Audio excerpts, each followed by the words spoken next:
আসসালামু আলাইকুম। যুদ্ধের দক্ষতা কে এগিয়ে? আরাকান আর্মি নাকি বাংলাদেশ সেনাবাহিনী? যুদ্ধক্ষেত্রে দক্ষতা নির্ধারণের কৌশল, প্রযুক্তি, প্রশিক্ষণ এবং অভিজ্ঞতার ভূমিকা অত্যন্ত গুরুত্বপূর্ণ।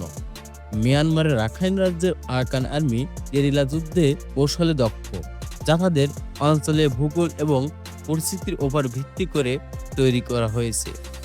অন্যদিকে বাংলাদেশ সেনাবাহিনী দক্ষিণ এশিয়ার অন্যতম সুসংগঠিত এবং পেশাদার সামরিক বাহিনী, যা আন্তর্জাতিক শান্তিরক্ষা অভিজ্ঞ এবং আধুনিক সামরিক প্রযুক্তিতে প্রশিক্ষিত। একটি জাতিগত সশস্ত্র গোষ্ঠী হিসাবে আরাকান আর্মি সীমিত অস্ত্র ও জনবল নিয়ে যুদ্ধক্ষেত্রে নিজেদের দক্ষ প্রমাণ করেছে। তবে বাংলাদেশ সেনাবাহিনী বৃহত্ত আকারে যুদ্ধ পরিচালনা, সীমান্ত সুরক্ষা এবং আন্তর্জাতিক মিশনের সাফল্যের কারণে বিশ্বব্যাপী পরিচিত। এই ভিডিওতে আমরা বিশ্লেষণ করব যুদ্ধের কৌশল ও সামর্থ্যের দিক থেকে এই দুই বাহিনীর মধ্যে কে এগিয়ে এবং তাদের শক্তি ও সীমাবদ্ধতাগুলো কি। যুদ্ধক্ষেত্রের বাস্তবতাকে সামনে রেখে চলুন একটি তুলনামূলক আলোচনা প্রবেশ করি। আরাকান আর্মি যুদ্ধ করার দক্ষতা। আরাকান আর্মি মিয়ানমার রাখাইন রাজ্যে এক শক্তিশালী গেরিলা সংগঠন। তাদের বিশেষত্ব হলো দুর্গম পার্বত্য অঞ্চলে লুকিয়ে থেকে আক্রমণ করা, সীমিত অস্ত্রশস্ত্র এবং রসদের মধ্যেও তারা অসাধারণ অস্ত্র কৌশল দেখায়। তবে তাদের শক্তি মূলত ছোট আকারে অভিযান এবং প্রতিরক্ষা গড়ে তোলার সীমাবদ্ধ। বাংলাদেশ সেনাবাহিনীর সামরিক দক্ষতা। বাংলাদেশ সেনাবাহিনী বিশ্বের অন্যতম পেশাদার এবং সুসংগঠিত বাহিনী। এদের রয়েছে অত্যাধুনিক ট্যাঙ্ক, বিমান এবং সমরাস্ত্র। প্রশিক্ষণে তারা আন্তর্জাতিক মান বজায় রাখে।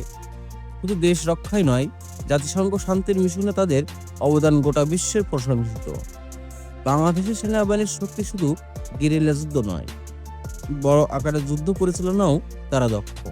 যুদ্ধক্ষেত্রে দক্ষতার দিক থেকে আরাকান আর্মি এবং বাংলাদেশ সেনাবাহিনীর মধ্যে রয়েছে বিশাল পার্থক্য। আরাকান আর্মি গেরিলা যুদ্ধ কৌশলে দক্ষ, তবে তাদের সরঞ্জাম এবং জনবল সীমিত। বাংলাদেশ সেনাবাহিনী বড় পরিসরে যুদ্ধে পারদর্শী, আধুনিক অস্ত্র ও প্রযুক্তিতে সজ্জিত। প্রশিক্ষণ ও রসদে তারা অনেক এগিয়ে। যে কোনো সরাসরি সংঘর্ষে আরাকান আর্মি অসুবিধাতে পড়বে, কারণ তাদের গেরিলা যুদ্ধ কৌশল বাংলাদেশ সেনাবাহিনীর মতো পেশাদার বাহিনীর বিরুদ্ধে টিকতে পারবে না। বাংলাদেশ সেনাবাহিনী এবং আরাকান আর্মির মধ্যে সরাসরি সংঘর্ষের সম্ভাবনা খুবই কম।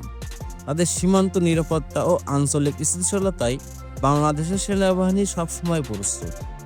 আরাকান আর্মি তাদের সীমিত সামর্থ্যের কারণে প্রতিরক্ষামূলক অবস্থানে থাকতে বাধ্য। পরিশেষে বলা যায়, যুদ্ধের দক্ষতার দিক থেকে বাংলাদেশ সেনাবাহিনী আধুনিক প্রযুক্তি, প্রশিক্ষণ ও অভিজ্ঞতার অনেক এগিয়ে। আরাকান আর্মি গেরিলা যুদ্ধ কৌশলে পারদর্শী হলেও বড় পরিসরের যুদ্ধ তাদের সীমাবদ্ধতা স্পষ্ট। তবে শক্তির তুলনায় দায়িত্বশীল আচরণই শেষ পর্যন্ত আঞ্চলিক স্থিতিশীলতা নিশ্চিত করতে পারে। আপনাদের কি মনে হয়, আরাকান আর্মি নাকি বাংলাদেশ সেনাবাহিনী? যুদ্ধের দক্ষতায় কারা এগিয়ে? কমেন্ট করতে ভুলবেন না। এমন ইন্টারেস্টিং ভিডিও পেতে আমাদের চ্যানেলটি সাবস্ক্রাইব করে পাশেই থাকুন। এই ছিল আজকের ভিডিও, সাথে ছিলাম আমি মোহাম্মদ হাসিব। ধন্যবাদ।